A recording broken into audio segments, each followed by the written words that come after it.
Plus Reminiscences Kim Il-sung with the Century 8, Continuing Edition, Reminiscences Kim Il-sung with the Century 8, Continuing Edition, Foreign Languages Publishing House Pyongyang, Korea Josh 87, 1998, The Great Leader Comrade Kim Il-sung will always be with us. Part 1 The Anti-Japanese Revolution 8 The Great Leader Comrade Kim Il-sung devoted his whole life solely to the motherland and to his people, and to the revolutionary cause of the working class, bearing the destinies of the country and nation on his shoulders, since he embarked on the revolutionary struggle in his early years. Kim Jong-il General Kim Il-sung, hero for all times, who led the anti-Japanese revolution to victory and liberated the country. KPRA soldiers preparing for action. The magazine. Sam Coley, January Showa 16, 1941, carrying letter advising surrender written by traitors to the nation. The Hyahe-Berlin Conference August 10-11, George 29, 1940, the tent in which Comrade Kim Il-sung stayed during the Hyahe-Berlin Conference. At the conference, Comrade Kim Il-sung put forward new strategic tasks to hasten the final victory of the anti-Japanese armed struggle and to meet the great event of national liberation with full preparations. Secret bases in the homeland during the days of small unit actions. Sun Fei Chun Sam Bong Sin Chang Kyong Ki Walson Kim Hyok Shal Chosan and Wewon Kim Hak Song Yangdok. The headquarters in Mount Super Ojosan. Temporary. Han Chang Wong Kim Pyong Sik Hukiryon Haram Sampong Wongsan. Temporary. Wan Wongsan. Temporary. The report Comrade Kim Il-sung made at the Hyahe-Berlin Conference. Okay at Ryong, a confidential Japanese document on Comrade Kim Il-sung's dispatch of political worker groups to important places in Korea and Japan. Security Police Bureau of the Ministry of the Interior. October 14, Showa 16, 1941. And Kil So-shal. The report dated January 1, 1941, on the work of the South Manchuria Provincial Party Committee. The First Root Army. Komar Kim Il-sung submitted to the Comintern during the Khabarovsk Conference a reminiscence of So-shal, who participated in the Khabarovsk Conference. The Khabarovsk Conference convened by the Comintern December 1940 March 1941. Comrade Kim Il-sung with Comrade Kim Jong-suk, an anti-Japanese heroine.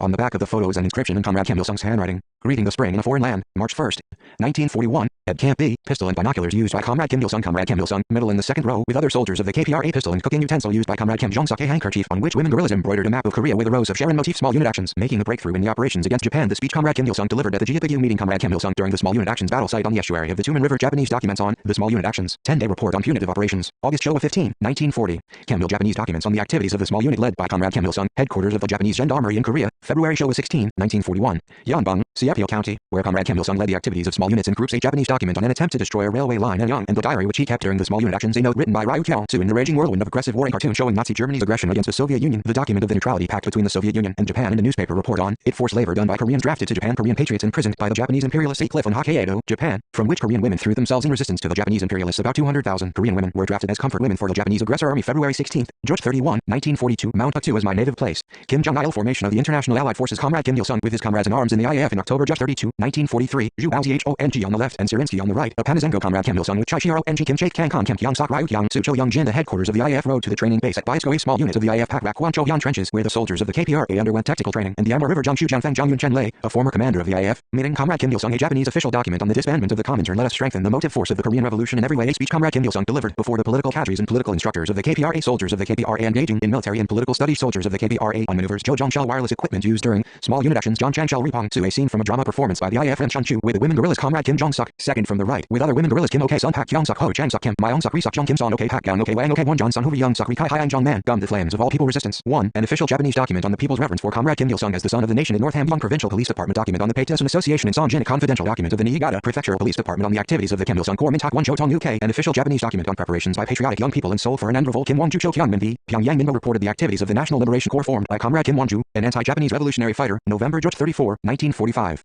An official Japanese document on the struggle of young Korean men in the naval force at Jinhae. Material on the anti-Japanese armed student soldier corps formed in secret in a division of the Japanese army stationed in Pyongyang. The flames of all people resistance. 2. Kim Pong Sok Ri Shal to an official Japanese document on the struggle of the workers of the Pyongyang Iron Works. Choil Kikabang, 1 Senra, Horyong County, where an armed corps was active. The New York Times reported the revolt of the Koreans at the Japanese airbase on Jeju Island. A Japanese police document on the activities of the Loyalty Association, a national resistance organization formed in Osaka, Japan. Monthly report by the Special Political Police. December Show 18, 1943. Tigang Taeyuk Duryang and Kamranajijin. Propaganda materials of an organization of the ARF. A Japanese publication on Comrade Kim Il-sung's making preparations for liberating Korea by the efforts of the Koreans themselves. Japanese material on the Korean people's reverence for Comrade Kim Il-sung. Countrywomen forced to learn Japanese. Japanese imperialists forcing Koreans to speak Japanese in any place. A Shinto shrine at which Koreans were forced to worship Japanese deities. Seoul citizens being forced to change their names to Japanese ones. An inscription in Kim Ku's handwriting. Build the country conscientiously. Hong Myong Hu Ho Han Kim Ku Han Ryan Nun Payak Naman Riku Kro. A plan for unifying Korean. Spelling published by the Korean Language Association. Ryun J. An airplane of the Japanese Air Force shot down in flames. A Soviet soldier hoisting the Soviet flag over the Reichstag. The defeat of Nazi Germany accelerated the end of Japanese militarism. The Japanese suffered defeat after defeat in the Pacific Ocean. The Japanese made desperate efforts to salvage their defeats. The Potsdam Conference. A city in Japan being bombed. The final campaign for liberating the fatherland. Comrade Kim Il-sung's note on his instructions on the operations for the final assault to liberate the country. Comrade Kim Il-sung's orders dated August 9, 1945. On launching the general offensive to liberate the homeland. These slogans written on trees deal with the 3-point line for liberating the fatherland and the order for the final offensive. Great victory in the anti-Japanese revolution.